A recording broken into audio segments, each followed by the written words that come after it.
Welcome to this episode of Adoption Unfiltered, previously known as Three Sides to Every Adoption. Hosted by myself, Sara Easterly, I'm an adoptee, Kelsey Vander Vliet Ranyard, a birth parent, and Lori Holden, an adoptive parent. You may have noticed that we've taken a bit of a break in episodes. That's because we've been locked up in our various writing corners working on a book together. We are so excited to share that our book has been turned into our publisher. Adoption Unfiltered, Revelations from Adoptees, Birth Parents, Adoptive Parents, and Allies will be released on December 1st of this year. And we are so eager to share it with you. Soon we're going to devote an entire episode to catching you up on our goals and dreams for our book and how we intend for it to represent you and your experiences in adoption. We've already been thrilled with the support and feedback we're getting from early readers, and we can't wait for this book to be in your hands. But for today, we are here with a new podcast episode. Our podcast will now be going by the same name as our book, Adoption Unfiltered. Let's dig into today's topic, which is healthy engagement. So what does that look like? Here we go. Hello, everyone, and welcome to this episode of Adoption Unfiltered. My name is Lori Holden, and I am an adoptive parent. And I'm joined today by my colleague, my co-author, and my friend, Sara Easterly, who's an adoptee. Hi, Sara. Hi. And also our other colleague, co-author, and friend, Kelsey Vander Vliet Ranyard, who is a birth mom. Hi. One thing that the three of us have learned is that talking with each other respectfully is a good way to better understand other viewpoints in adoption. But what does that mean, respectfully? Are there hidden rules of engagement in adoption? If we were to make these rules more apparent, what would they be revealed to be? In this episode of Adoption Unfiltered, we're dealing with the topic of healthy versus unhealthy engagement when it comes to conversations about adoption. What are, or should be, some of the rules of engagement? Let's kick this off by asking you, Sara, what makes for healthy engagement in adoption spaces? If a person finds out that you're an adoptee, for example, is it okay to ask a question of you as an adoptee? Yeah, it's a really good question. And, adoptees, I think we have been feeling for quite a while that we haven't had a voice. And so, here's a plug for adoptee voices, not just the writing groups, but all adoptee voices getting to speak and help. I think, historically our voices, and this is going way back, but our voices have been missing when it comes to policy and parenting, the books that are out there, all led by professionals, and adoptive parents largely are dominated by that. So it's good. It's good to be asked. It's good that our voices are being sought now, and listened to and respected.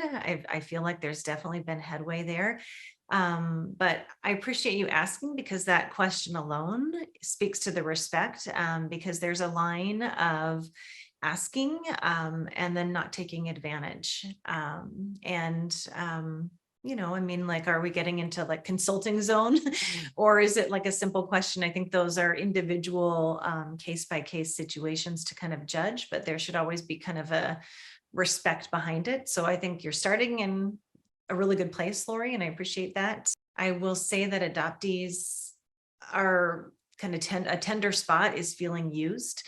Often we are kind of, and this is just really a blunt way to say this, but we are often used to make a family. That's a very blunt way to say it. I know that there's other things that go around that. But that can often just give us a kind of uncomfortable feeling if we are being used. So I think that just being sensitive to emotional labor and knowing that adoptees are often natural helpers. We want to help. There's a psychology behind that. Sometimes helping makes us feel like we matter. And so just not taking advantage of those things and being aware of some of the underlying emotional dynamics that may not be true for everybody. And not everybody wants to help. And so kind of reading the person, I think, I think a lot of us, myself included, want to help. We want to make a difference in adoptee lives and family lives. But not everybody feels that way. Some people are hurting and have rightful reasons that they don't want to help. So I think it's kind of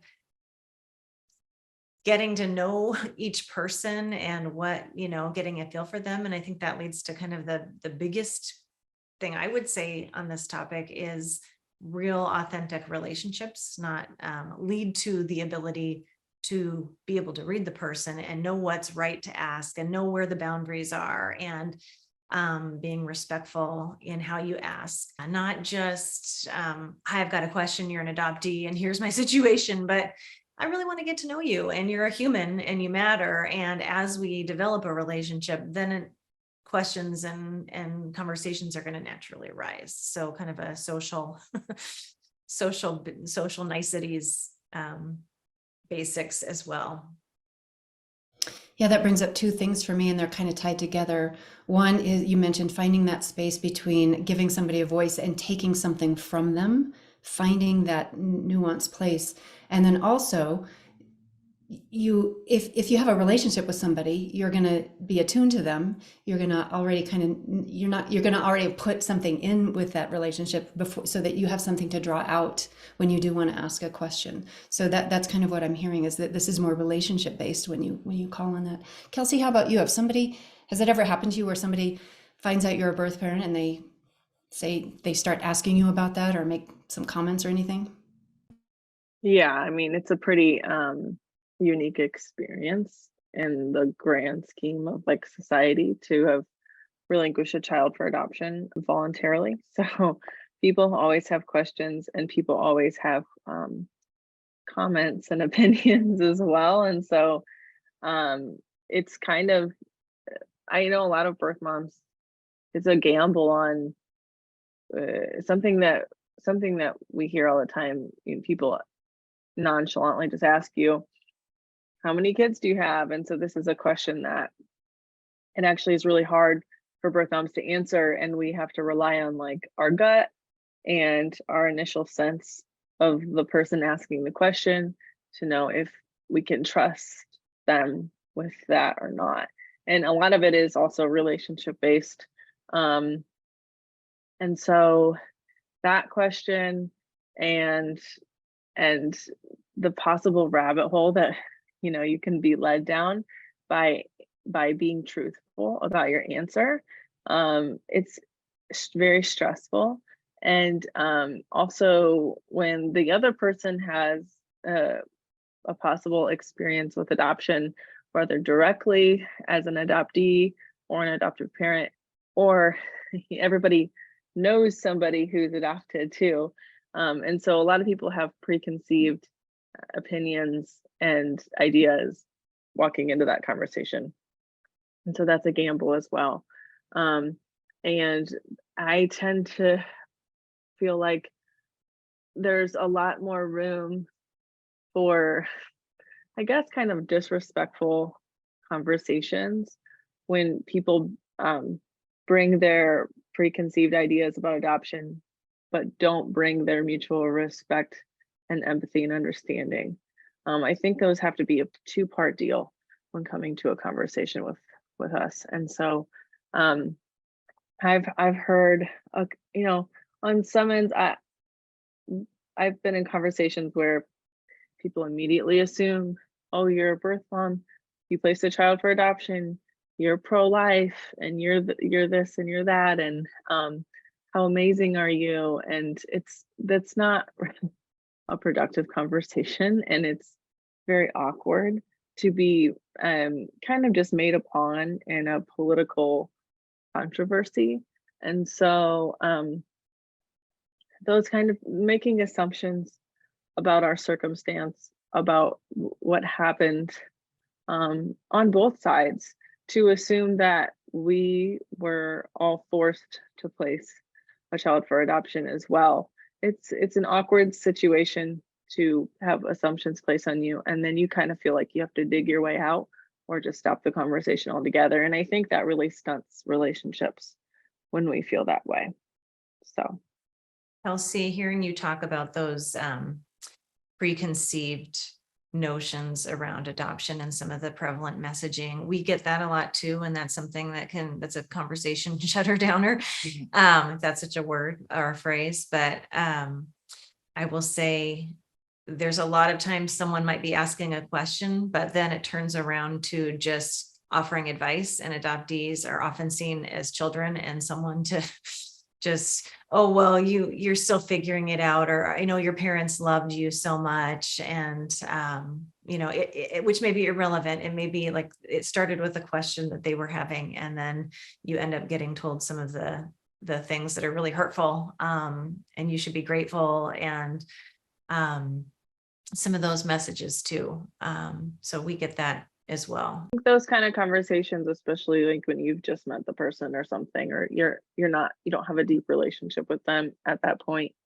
I think it's just, for me, it's exhausting. It's like I need to go lay down after having that kind of conversation, and I'm an overthinker, and I know, Sarah, you are as well.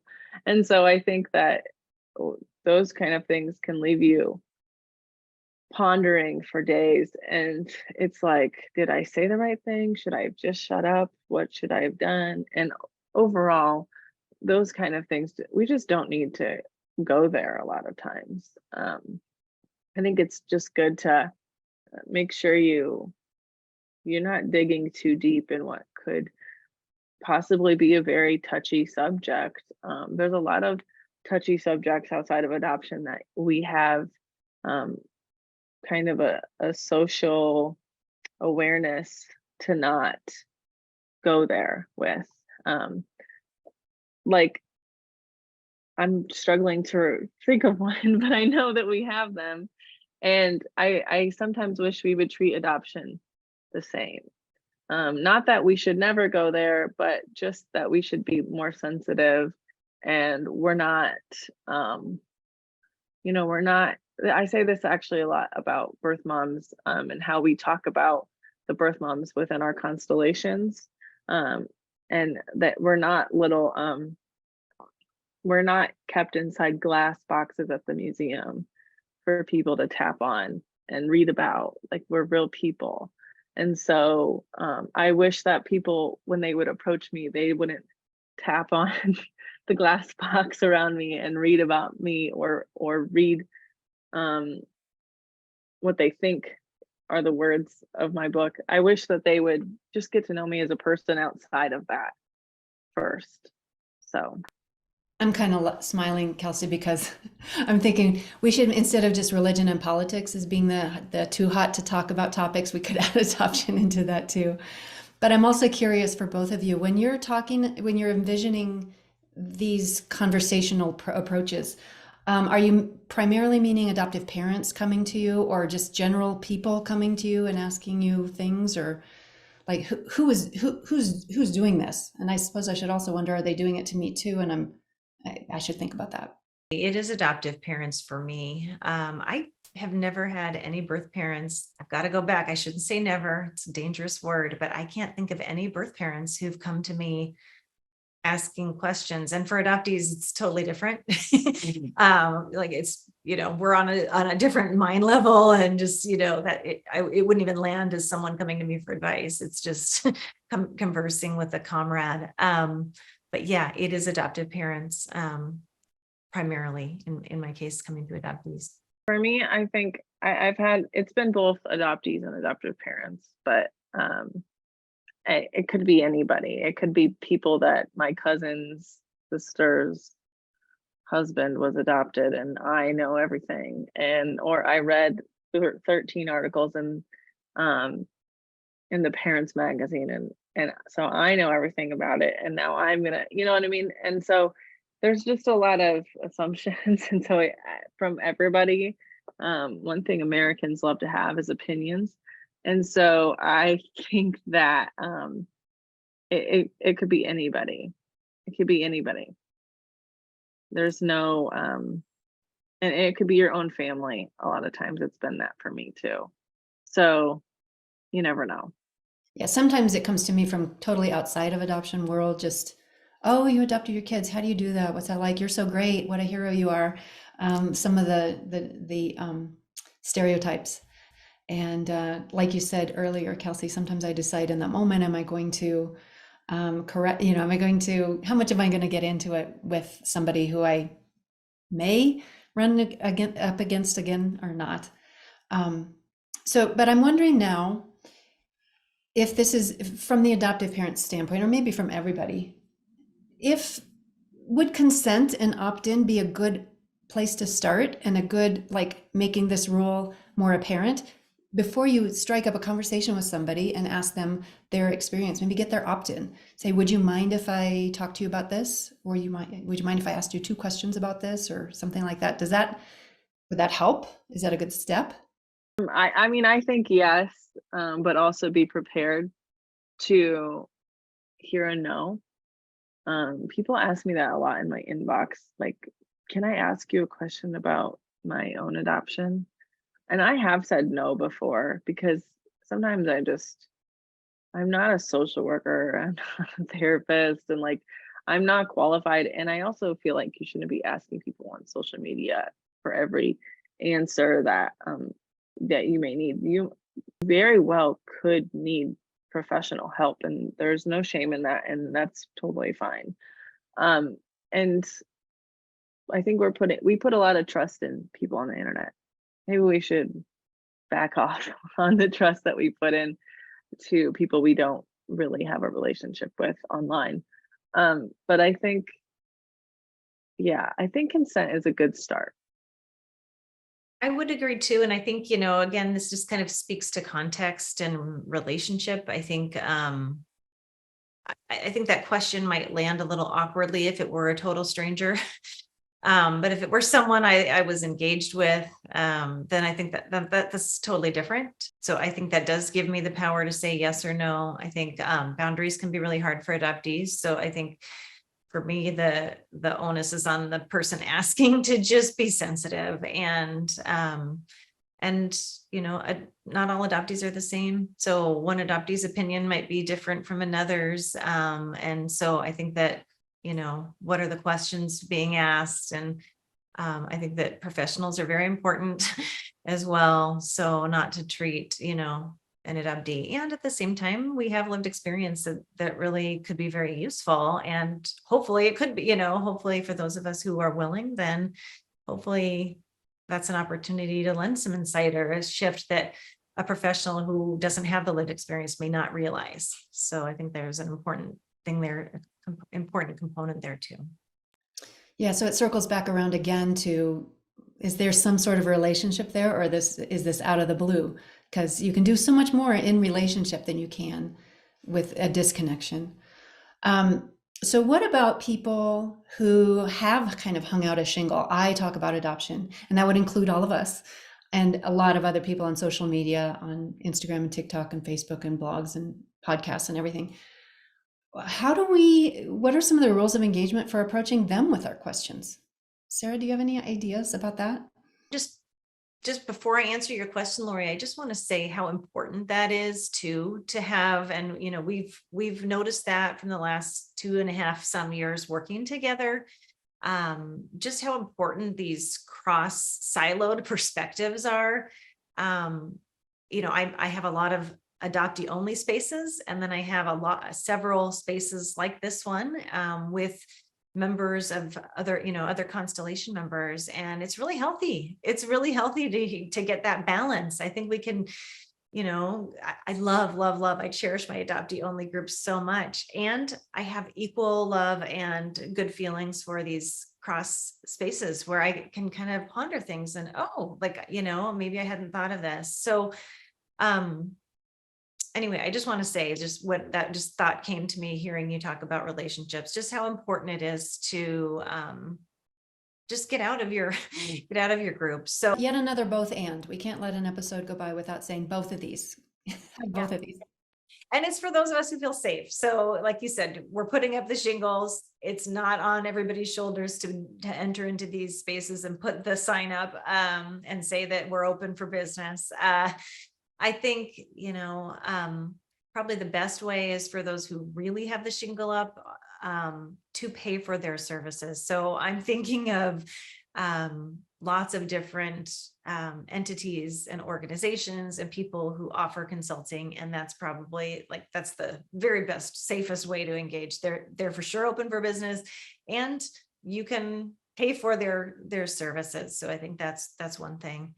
I think, another is just, I guess, ask. I think I agree with you, Kelsey. I think the social media ask, I don't have time. I can't get to social media asks of personal situations. If I'm thinking of a case, Lori, where you had a friend who was in a really tough situation and you asked me if it was okay. And I said, yes, it's okay.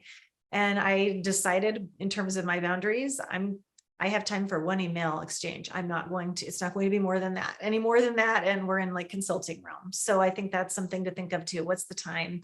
And that's something we can all think about in terms of what are our boundaries and what works for us. For me, that worked for me. And it's kind of a case by case situation on some of these things. But I think for adoptees engaging in this work, and probably for birth parents as well, to just know what that boundary is and what you're willing to give and not be bitter about and not feel used about. And then for the people asking to just be mindful of the boundaries and accept the boundaries in a gracious way. Kelsey, do you have any thoughts about when somebody has said, I'm here to talk about adoption? What are some of the rules of engagement around that? Yeah, I think I used to, but not so much anymore. I'm not really super active like I used to be on social media, but I shifted years ago to a policy perspective and talking about just macro issues in adoption, and shifted away from micro. I'm not a caseworker. That's not my strength. And I think some people thought that it didn't matter. And so they would ask me their specific questions for their specific situations. And I was like, not in that space. And it's not what I'm good at either. And so I think because they've put out a shingle in adoption doesn't mean that they've put out a shingle to be a case by case type of. So I think in yes, paying for their services, and but also do a little, if you're going to ask something like very personal, or and you're not sure what realm they're in, I mean, do a little digging to find out what exactly kind of consulting that they offer, if any. Go through their proper avenues. A lot of them have booking information out there, if that's what their business setup is. And then it may be something, if you can't tell of what they offer, ask them what they offer. And then you take an even further step back from asking for consent to ask a personal question and say, what is the proper avenue to utilize your services? Because I think it makes it even more broad. And you can, and a lot of times when people ask me stuff like that, I can say I don't, but I have a list of people that do, and I would love to send you their way. I think that's also really helpful as well. One of the things that's come up in our conversations together is that when you are approached as a proxy for something and somebody in another person's relationship, so how should I deal with my birth mom, or my child is going through this thing? Can you give me adoptee insights? Is there anything you want to say on I'm sure you kind of want to help because you want to help the situation, but is there anything new we have to say about that we haven't already said? Yeah, every one of us is different. We're all unique. So I think that's putting a lot of pressure on to be the proxy. I always like to just go a little bit broader. I love psychology. I love understanding attachment. And so I like to kind of think about the attachment dynamics that could be at play and how I might feel, put myself in shoes and just give ideas, but that doesn't mean that it's the right answer. There's a risk of kind of assuming other people are, going to tell you how to go about your day and answer every different hurdle, because they're just going to come up, and it's going to be unique to your family, to your child. And there's going to be a lot of uncomfortable moments. Adoption's hard. It comes with a lot of pain. It comes with a lot of hurt. There's a lot of grieving that needs to be done, that a lot of adoptees, myself included, flee. We try to run from it. And so that complicates things. It makes it really hard. It can make the parenting journey really complicated. And so, of course, my children are biological to me, and it's hard. I want answers. I want to go to somebody and tell me what to do, but part of being a parent is working through and finding our way through that stuff. And so I think that, like, coming with really specific things and assuming that one adoptee can be the proxy to explain what's going on is just a setup for a lot of frustration. I think in my experience, asking questions about how to deal with a difficult birth mom, I'm not really, I'm kind of a girl's girl too. So for me personally, I'm not gonna be an obstruction to your progress, but I'm not going to. There was one particular time I had somebody who probably just didn't really understand what I did or anything, ask me how they could stop contact with their kid's birth mom. And I was like, I'm not gonna do that.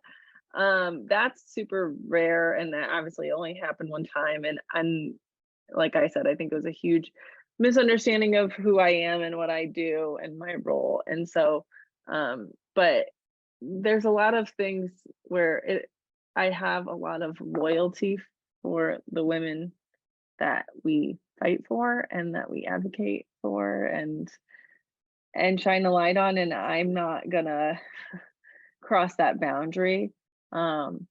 Even though, like, there's not every birth mom is my friend, but like I will always advocate for their rights and well-being. And so there's that line I won't cross. And I guess another one, and it may be more personal to me, is sometimes I've had adoptive parents say, I can't hug my child's birth mom, so I'm gonna hug you. And I'm not a hugger, so that's probably one thing. But also, adoption is so individualistic and it's so case by case, and I'm not her. And I also hear that a lot of times, coupled with, like, I wish she was like you. And I don't really think that you do, because your child is a unique person, one of a kind, who comes from that woman, and they wouldn't be who they are without that woman. And so I think it's just an oversight, and I don't think that people have a lot of hurtful intentions when they say it, but I think if they were more mindful of it, they'd be able to see a larger picture of adoption, if they were just a little more careful with how they view things and how they see other constellation members, etc. So from being in listening mode, a couple of the takeaways I hear from Kelsey, I'm hearing you say, kind of look at the assumptions you're bringing into this conversation. What are you bringing from your experience with a birth mom or with an adoptee or a birth parent or adoption or whatever? What are you bringing into this, and what are you assuming and laying on this person that may not be there? So check your assumptions. And what I'm hearing from you, Sara, is about we always talk about reading the room, but also reading the person, reading the moment, attuning, which is, something that's so important in adoptive parenting, is being able to attune with where your child is in that moment. And we can use that skill, we can practice that skill when we're having these, entering into these conversations online, by trying to figure out where are we with this? Is this a good time? Have I overstayed my welcome? If you do get into a conversation, you want to, always be checking for the time to exit the conversation too.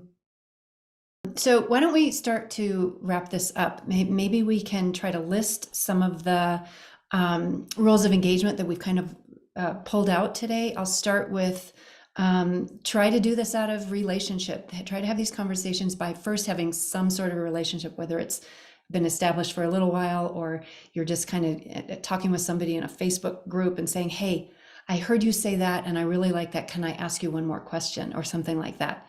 Getting that permission would be a second one, maybe getting an opt-in and consent and being ready, being okay with a no. What else have we taken away today? I would add just being aware of some of the dynamics for adoptees in particular, that sometimes our trauma responses can be wanting to be helpers and wanting to feel like we matter and wanting to be heard. And so just being mindful of that in the interactions and respectful and not taking advantage. I like what that, Sarah, because you're saying value me by seeing me, and sometimes value means be willing to offer to compensate the person for helping you solve whatever problem you're coming to that person with. Kelsey, I think you mentioned to have really good boundaries. If it's not okay for you to engage, go ahead and say no, and that's fine. And if you do want to engage, but you do want to be paid, you say, I can talk with you about it, and here's how to book an appointment with me, something like that. Be very clear. Clarity is another really important piece of healthy functioning relationships, is being clear within yourself so you can be clear with somebody else. And I'm kind of recapping what Kelsey just said, but the comparison, not comparing, just each person is unique. I guess that's, you kind of covered that, Lori, but I would just add sometimes adoptees get that too. Oh, you're doing so well. And in my case, my child isn't. And the comparing isn't helpful because everybody's different and how we're responding to trauma and separation wounds is different for everybody, but if it's not visible, it doesn't mean it's not there. Any last words on the subject? No, I feel like we covered it really well. I wanted to open it up to anybody else because you've spent some time with us. We're kind of in a relationship. If you have something to say on what you think the rules of engagement look like, what respectful conversation looks like, what disrespectful conversation looks like, we'd love for you to leave us some feedback on our YouTube channel or on our website, adoptionunfiltered.com. And please tune in again the next time. We'll have more episodes for you coming up in the future. Thank you so much.